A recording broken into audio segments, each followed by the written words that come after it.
extraterrestrial intelligence has produced disappointing results. The best so-called evidence has only been a few photographs and film clips.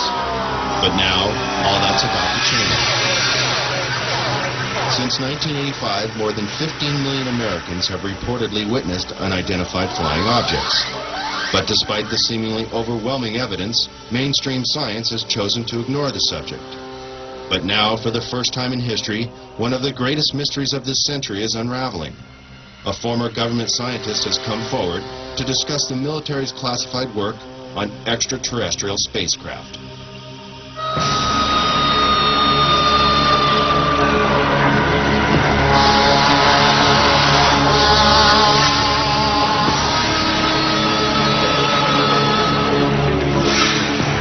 Human advances in technology have exploded in a million directions and show no signs of slowing down.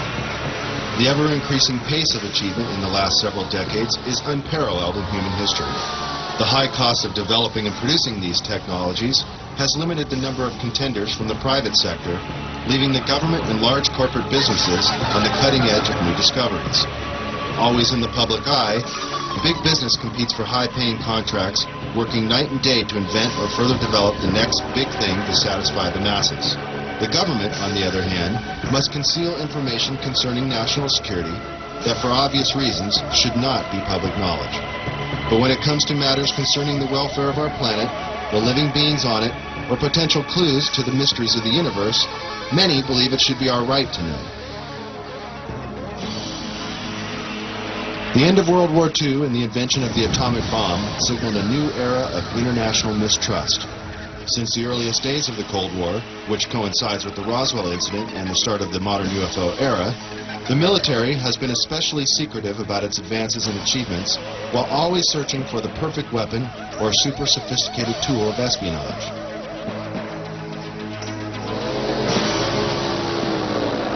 High-tech surveillance equipment around the world, and even in space, has allowed global intelligence to see and be aware of many things that the common civilian cannot even begin to imagine.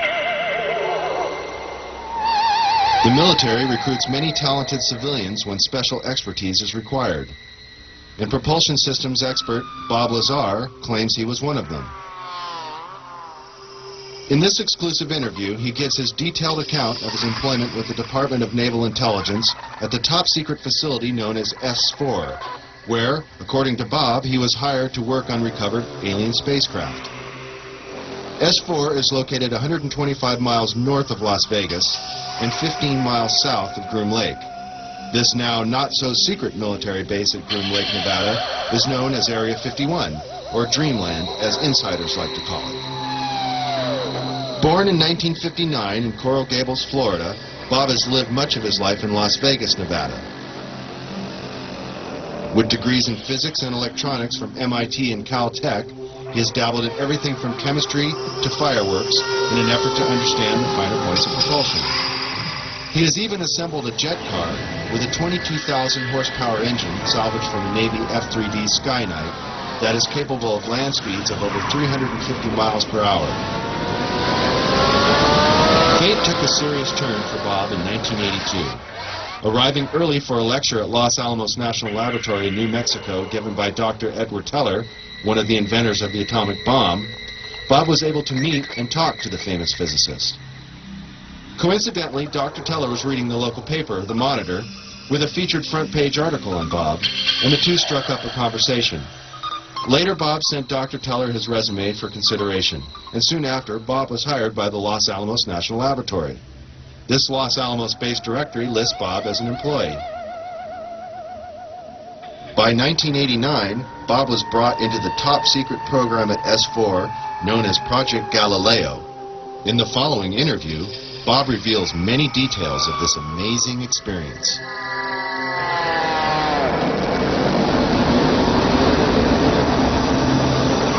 Did you witness any disk technology at Area 51? No, there was absolutely no ET craft, ET technology, anything like that at Area 51. This is why S4 was made specifically to separate it there. People at Area 51 do not have the clearance. How long were you employed at S4, and when were you hired? When was I hired at S4? I guess early '89, and I was probably there only about 6 months or so, on a very infrequent basis. How were you transported to and from work?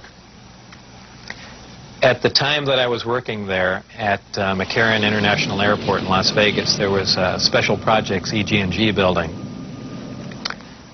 When I was told to go to work, I drove there, parked my car there, and got in a plane at the airport, flew to Groom Lake, where I deplaned and waited for a bus, and the bus drove me down to S4.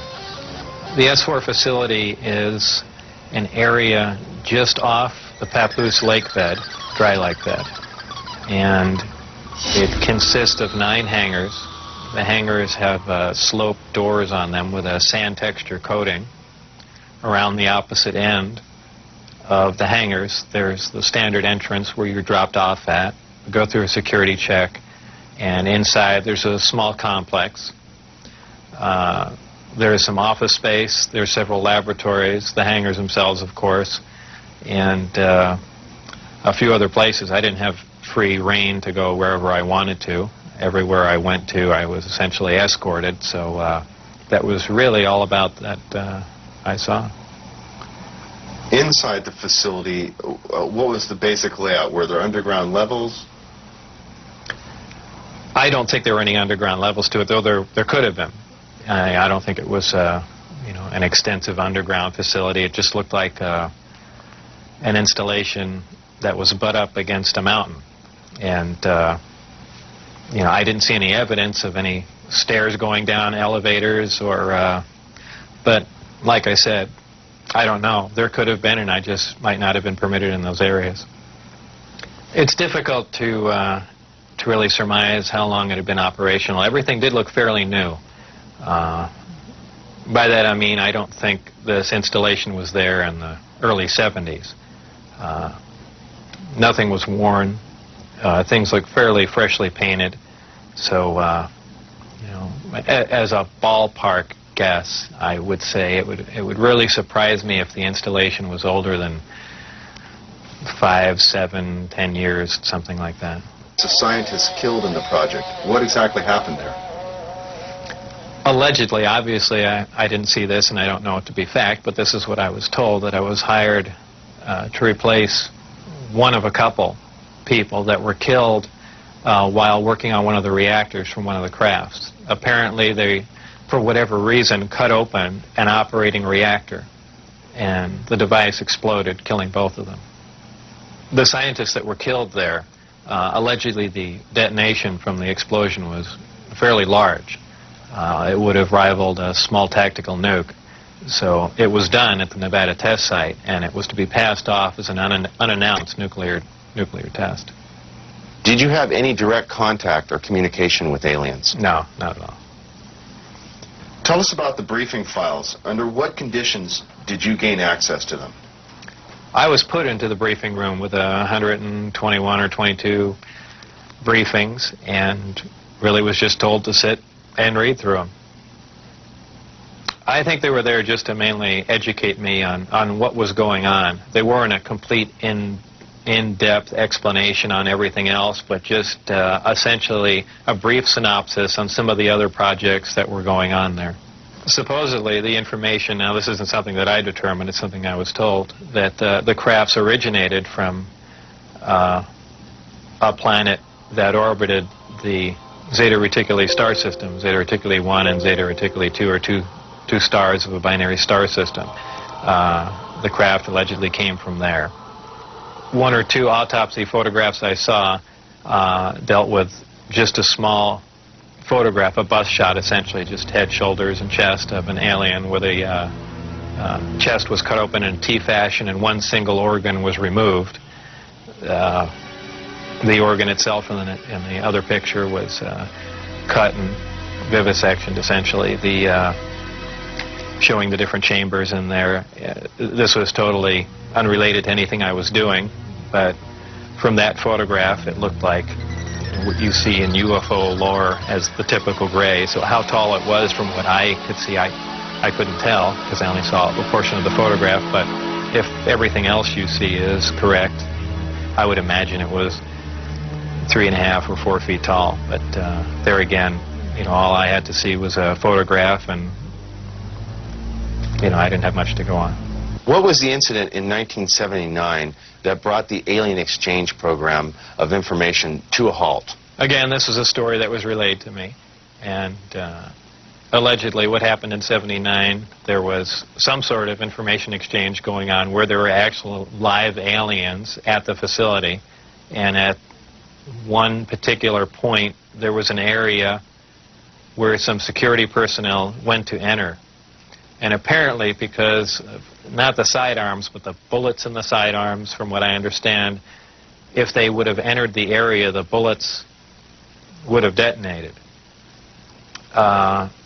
And supposedly one of the creatures tried to stop the security personnel from entering the area, and a fight ensued. And the bottom line from the altercation was that the security personnel, I don't remember how many were involved, but were all killed, and they died of head wounds, and that's all that I heard of that story.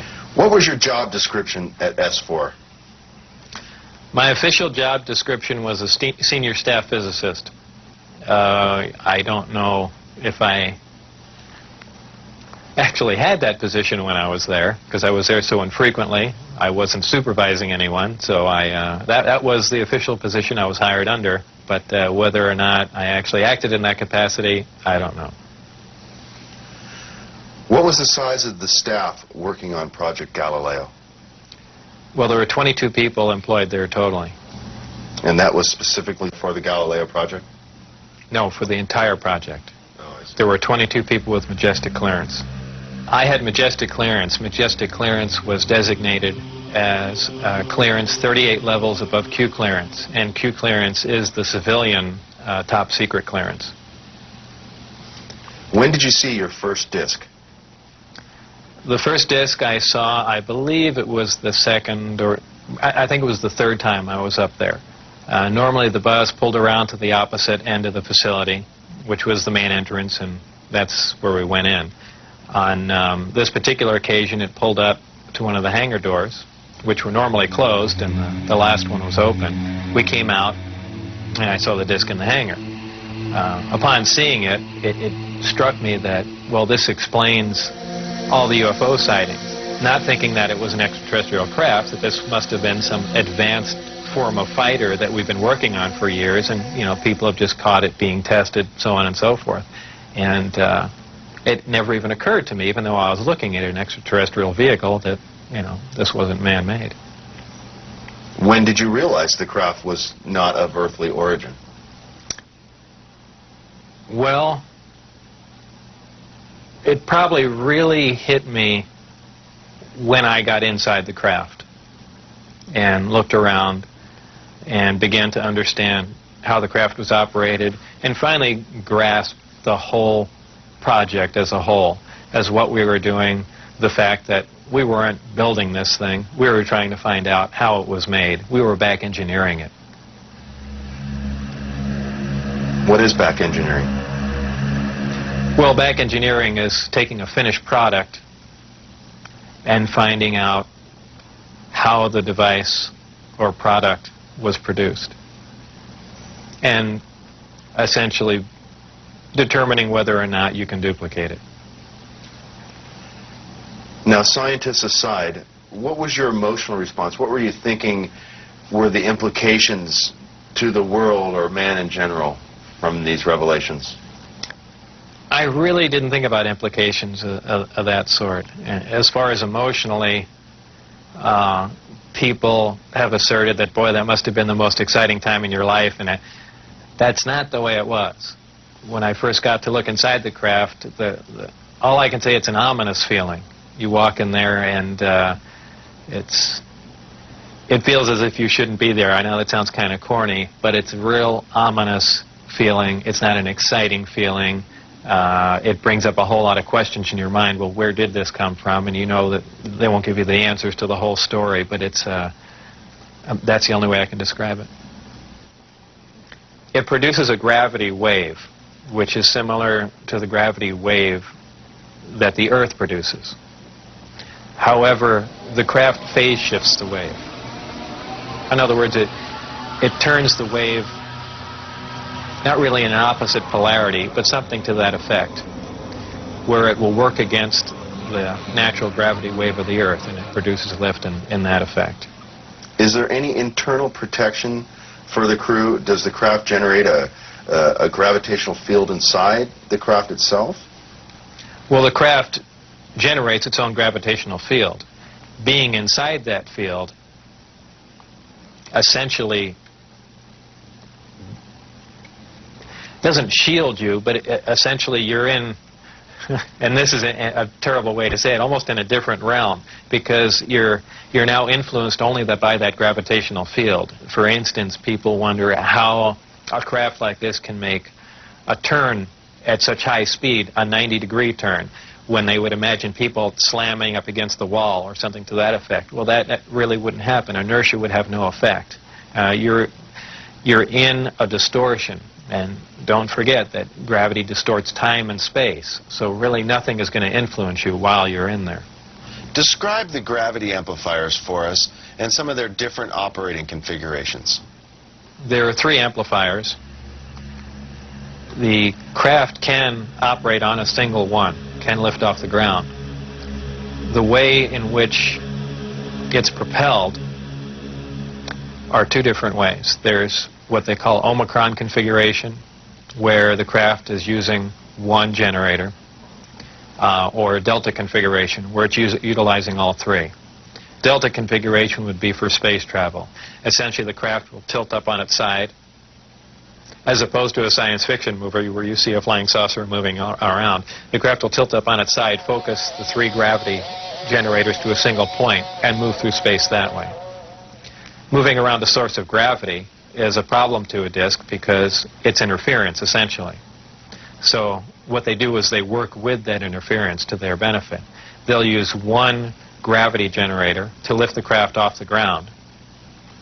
And as opposed to what we're used to, for instance, a plane, once it's in the air, we envision thrust or some force coming out the back of it to push it forward. The crafts work completely opposite of that. What they do is once they're hovering in the air, they'll swing the 2 remaining gravity generators up in front of them and create a distortion, essentially a downhill. And the craft rolls downhill for infinity. It's always chasing a little distortion. That's why they look goofy when they fly around at low speed, because they're essentially, and any time you run over, the gravity field around the Earth is not completely constant and stable, depending on the minerals and density of the Earth underneath it.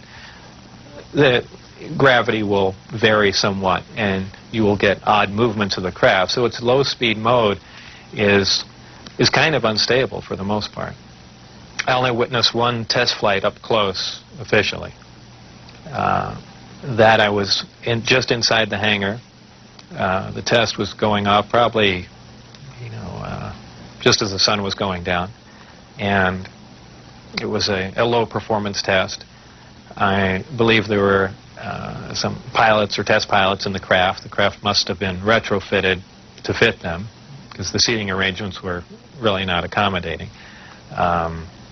They were in radio communication with the craft, which is kind of surprising to me, because the gravity waves that the craft was producing should have distorted the radio waves also. So apparently there's something there that I don't understand. The craft lifted off the ground, virtually noiseless, other than a small corona discharge on the bottom of the craft, indicating the presence of high voltage. That dissipated at about 30 feet, and it stood there completely silently, and moved over to the left, to the right, and sat back down. That was the entire test. However, that was an extremely impressive test. Maybe to someone that really knows little about science or anything, that wouldn't be a whole lot, but you have to realize this craft was about 52 feet in diameter. I don't know exactly how much it weighed, but it weighed a lot. And this was quite a scientific feat, to lift something completely silently, under control, and perform a maneuver like that.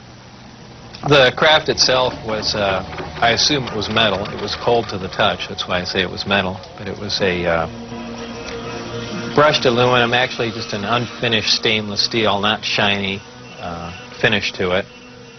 Had no seams. It was as if it was injection molded from one giant die. I was completely amazed. I can't really reflect on how it made me feel, but that was exciting. How would you define gravity? Could you describe in layman's terms its basic principles for us? Gravity is something difficult to explain because it's something that we essentially don't understand. It's just something that we can observe. Not much is really known about gravity. There are many theories about it, but they are just mainly theories. There's theories of gravitons, which allege that these are these subatomic particles that act like an attractive force like gravity that exchange between two pieces of matter. There's also a theory that gravity is a form of wave, an electromagnetic wave. But basically, gravity is a force. It's the attraction. It's the inherent property of matter to have gravity, a mutual attraction for each other, and it's basically all that we really know. Modern science, current science, right now, identifies one gravity. It's one force in nature. Apparently, through research at S4 or information gained from one of the crafts they were researching there, it appears that there are two different forms of gravity. One form works on an atomic scale, on subatomic particles, holding pieces of matter, holding atoms themselves together. Another works on a larger scale, the scale we're most familiar with, holding planets in orbit, holding ourselves to the ground, things of that sort. Because it produces a gravitational field, I wouldn't say the craft is invisible during the day. However, if you're under the craft, because of the way the gravity is being used, gravity bends time and space, and it bends light. If you are looking underneath the craft or from certain vantage points, you will actually see what's above the craft. It's really a trick of the way light bends under the influence of gravity. For instance, we can see stars that are behind the sun, that are blocked from our view by the sun. The reason we can see them is because the sun has a tremendous gravitational field and it's bending the light around it where we can see the star. Space-time and gravity are all essentially interrelated. They all act on one another. Gravity bends space. Gravity also distorts time. When you vary one, you essentially vary the other two. If you, as an example, if you have a massive body, say a planet or something that's making a lot of gravity, producing a lot of gravitational waves, if you will, it distorts space. It bends space to it. It also slows down time. These things aren't theories. We know them to be true. We cannot artificially create this because we can't create gravity. But this is how they're all interrelated. What are some of the inherent problems with traveling at the speed of light? There are several problems traveling at the speed of light. Just a couple of them are the fact that as your speed increases, so does your mass proportionally.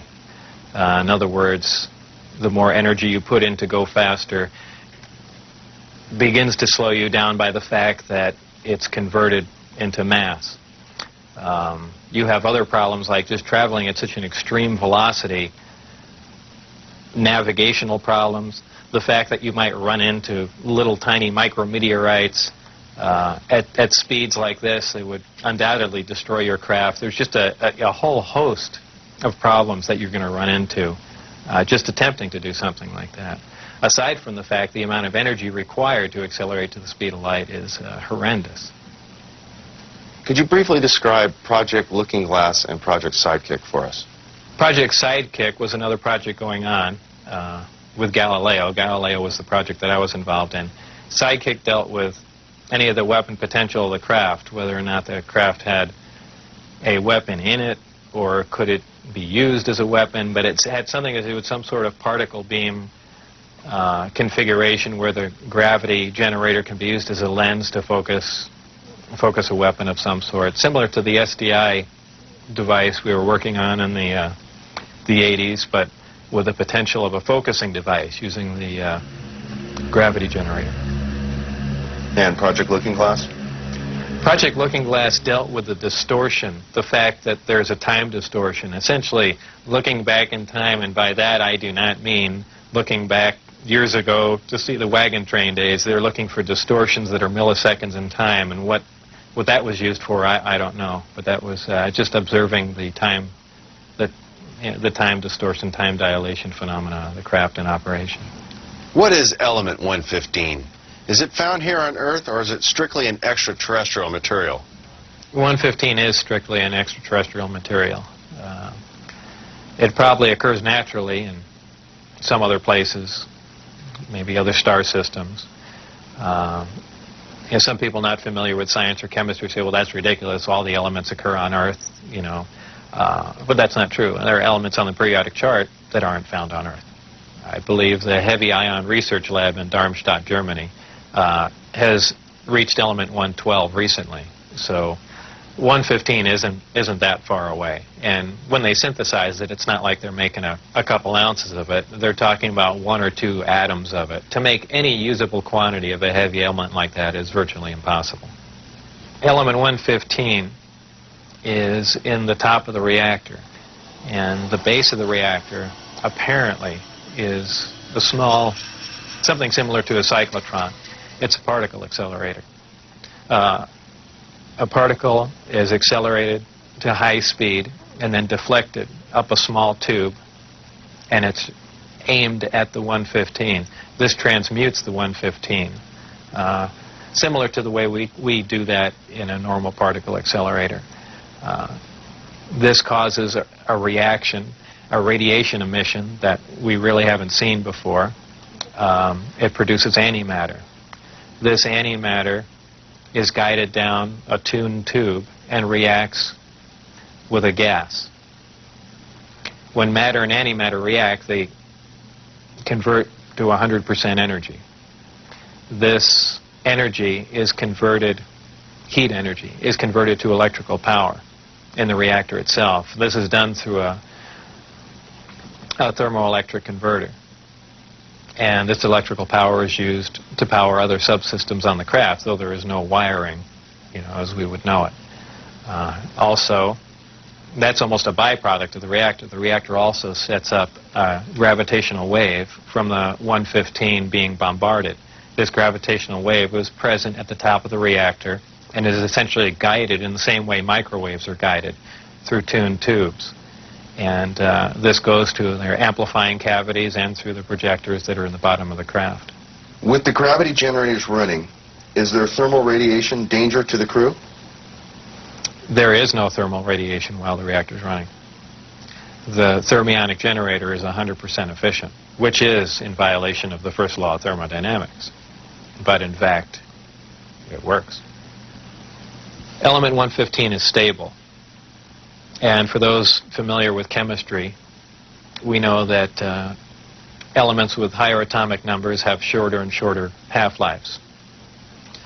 However, when you reach a certain point, they call it the island of stability. There is a place, and we've theorized this for a long time, somewhere around 114 to 116, there should be an area in there where the nucleus of the atom is geometrically stable with protons and neutrons, where it no longer decays. It's not radioactive. 115 is, in fact, this element. In fact, it does occur again somewhere around element 247. Of course, we're nowhere near synthesizing that. We can only, predict things like that. But that's where 115 is. Did the aliens, give us element 115 in large quantities? Whether or not it was given to us, I can't answer that question. However, I was told that we have 500 pounds by one of my co-workers. How it was obtained and where exactly it came from, I don't know. Whether it came in one of the crafts or it was separate cargo somewhere, anyone can speculate. But I was told that was the figure. You were able to get away with a sample of element 115. How much did you get away with? No comment. Nighttime test flights, unofficially, while off the base. What did you see? The test flights I saw off the base, actually the best test flight was witnessed by my friends who I brought out there. At the exact moment the craft was hopping around and doing some really impressive maneuvers, I had turned around and I think was looking for the video camera or something to that effect, but I missed some of the most impressive maneuvers. But the craft was similar to what was done before that I had seen close up, other than the fact that it went above the mountain range, moved a much greater distance at a much higher rate of speed. How were you able to find out about the test flight schedules? The test flight schedules were told to me specifically because I was probably going to have to be present during those times. And at that time, the test flights were taking place on Wednesday nights. And from what they said, that was because that was statistically the least amount of traffic in the area. And that's all that they were concerned about. Does the propulsion system release any sort of discharge or exhaust? There was a high voltage discharge on the bottom of the craft, but as far as there being an exhaust, there was none. Why did they appear as glowing balls of light in the night sky? Well, that's kind of the same reason why a neon light or a fluorescent light lights up. What you're dealing with is a high energy source in essentially a gas atmosphere, oxygen, nitrogen. And when you apply enough energy to a gas molecule, they emit photons, they emit light.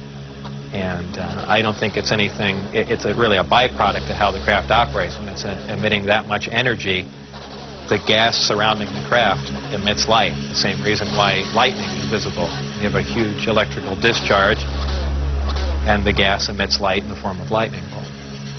If you were going to see one of these crafts at night operating, it would appear really as a glowing ball or just a bright light in the sky from a distance. Even close up, you'd see a glowing halo around it. This is typically what you'd see in your normal UFO sighting, if you've heard them a lot. However, keep in mind that lights in the sky are caused by much more common things than flying saucers. Tell us a little more about the aurora you witnessed taking off out of Area 51. It was a large craft, and the one glimpse I got of it was from the rear, and it had two huge square exhausts with vanes in them. And it was just, it sounded more like a rocket than a jet. I don't know. I even think he did mention that it was liquid methane powered, but there again, you know, working on the disk technology, I really could care less what was rolling around at Area 51, but it did catch my eye. As a result of going public, have there been any attempts made on your life? One day when I was getting on Interstate 15, driving down Charleston Boulevard, a car came up alongside of me, and I thought he was just trying to race me to get on the freeway. This was after I had left the project. It was a white, boxy-looking car. Exactly what make and model, I don't know. But I accelerated to get on the freeway to go fast, and there was a gunshot, and the back of the car was hit, and I skidded off into the median. And I stopped, and I was frightened, and I just stood there because I thought the guy was going to be alongside of me and just shoot me. I had nothing to do. I was essentially paralyzed with fear, and I waited there, and then nothing else happened. And do I know it was a government agent trying to kill me? No. Could it have been a drive-by shooting? Maybe. You know, so it was an attempt on my life, but by who specifically, I don't know. Though I was threatened before I had left, that they threatened my wife's life and my life, so I can only put two and two together and say that they were kind of pissed at me. In an earlier interview, you had mentioned that they had put a gun to your head. Tell us about that. That was after we were caught out when I had the test flight schedule, and I brought some friends out to show them the disc test. We got caught out there, and the following day I was debriefed down at Indian Springs Air Force Base. And I was in the room with the security guards that caught us, my supervisor and some other people, and some other security personnel. Yeah, they were essentially grilling me about security and, you know, how could I possibly bring people out there. And I guess I wasn't as responsive as they would like, and they got in my face, and one of them pulled the sidearm out, you know, just pushed it against me. Have you maintained any contacts with your colleagues out at S4? No, I never heard from anyone other than for a very brief time after I left. Dennis, who was my supervisor, did try and make contact with me at the meeting place was the Union Plaza Hotel, and I took a friend of mine, Gene Huff, down there, and another friend, a former colleague and scientist from Los Alamos, and we saw him, but I also did recognize some security personnel walking around there from S4, so whether or not it was a setup or what was going on or he was trying to talk to me, we never found out, and we left. It just was a real strange situation. I never heard from him since. As we enter the 21st century, how has your experience changed your beliefs? Well, if you want to word the question, how are my opinions changed? I would say considerably. Before I was at S4, I was more or less one of the guys that thought, you know, all these government conspiracy and UFO buffs and things like that were complete lunatics. I even remember before I was involved there, a friend showed me a little newspaper clipping and said John Lear was giving a lecture who was touting that aliens from another world came to Earth and there's 70 different species, and I remember laughing on the phone that this guy had lost his mind. And I was also under the impression that, you know, boy, the government's all for the people, and they, you know, they're out here to protect us and all that. You know, after the experiences I had there, everything is completely turned around. You know, the government is doing everything but looking out for us. I mean, the only thing they're looking out is for themselves. You know, obviously the ET craft do exist. Something had to build them, so there must be aliens. And since there are, and the craft are there must be some sort of factory and an entire civilization somewhere. And if in fact that is true, and it apparently is, then there must be others. Actual crafts and technology from another world. And that's probably the most important event in history. It kind of moved from science fiction into reality in my mind. And it really just, I guess, opened my eyes. We can duplicate it. If we can understand what a device is or how something operates or what its physical makeup is, that's great. But if we can't duplicate it, it's useless to us. So there's really two phases to the project going on there. It's understanding what we're looking at, and then once we understand it, is can we duplicate it with earthly materials and earthly technology? And, you know, unless we've got a handle on both of them, all that technology is useless to us. And if it turns out we can't do that, all we have is one single prized possession that we have to take care of, and that's it. After all that's been said and done, would you do this over again? What would you do differently? I would probably have played along for a longer time. I would like to have known a little bit more about the technology, and probably kept quiet if I could have, and possibly never have said anything. I almost wish I had done that. You know, it's it's really only caused headaches and problems. But I believe if I was given the opportunity again to go back in time and redo it, I think I pretty much would have just shut up and gone along with the program. I would have much preferred that instead of the Navy or whoever it was that hand-picked a few renegade scientists here and there, that they turn it over to some more qualified people. Obviously, I was not the most qualified person on propulsion or field propulsion or anything of that sort. I was just some guy. I mean, I could have named 10 or 12 other guys that were more qualified than me. But, you know, if they turned it over to the scientific community and not just a couple guys here in the United States, I mean, you need a large group of people in a large lab to research what's going on there, not a little quiet installation. It's the security itself that prevents them from getting anywhere. I mean, they never do work hand in hand. You can't have a military mind.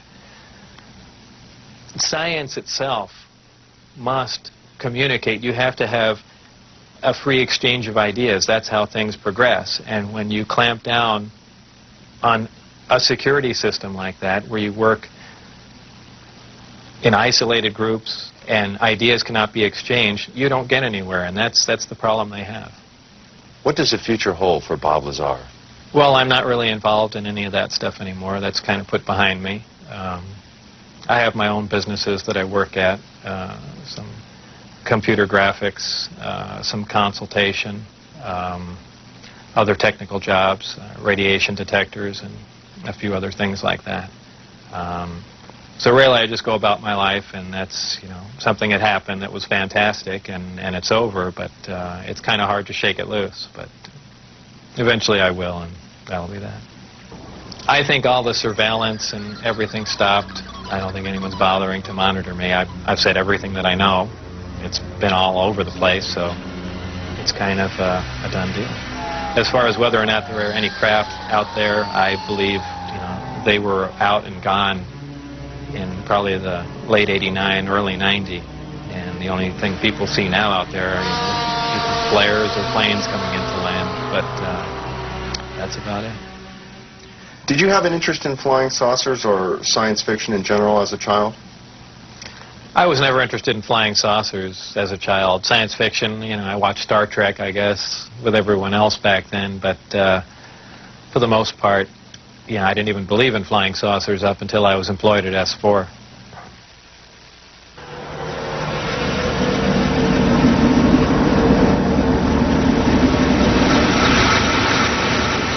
I couldn't help at one point in my discussions privately with General Secretary Gorbachev, when you stop to think that we're all God's children, wherever we may live in the world, I couldn't help but say to him, just think how easy his task and mine might be in these meetings that we held if suddenly there was a threat to this world from some other species, from another planet, outside in the universe.